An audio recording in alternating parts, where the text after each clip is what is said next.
see, as we know, the moon revolves around the earth at a fixed orbit and does not have its own light. So, when the moon is exactly in the middle of the earth and the sun, it becomes nearly invisible in the night sky as the side facing the earth does not get the sunlight. So, this invisible phase of the moon is called the new moon.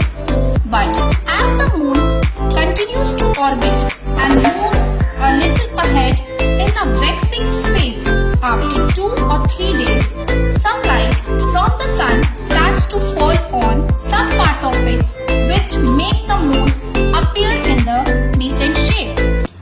in the phase called the waxing crescent. And as the moon continues its orbital journey, the sun's reflection keeps on increasing on the moon's surface, and in about a week, when the sun is at 90 degree to the moon, we could see its half-lit portion. This phase is called the first quarter. Next, in about 2 or 3 days after the first quarter, the moon is more than half full moon and still increasing its illuminated surface in the phase we call the waxing gibbous. And in about 2 weeks after the new moon, or the invisible moon, it reaches behind the earth with respect to the sun, and the full side of the moon facing the earth gets the sunlight, due to which finally we can see the full moon. But it doesn't end there, my dear students, as now comes the waning stage, where the moon starts its returning journey from the full moon to the invisible new moon as the lights begin to decrease on its surface and it enters the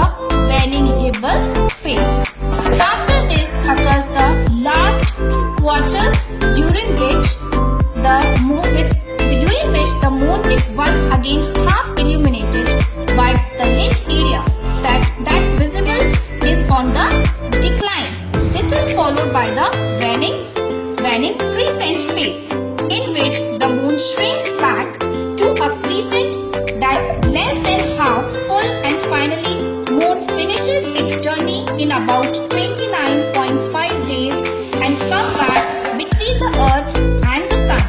to its new moon phase, marking the completion of the lunar cycle,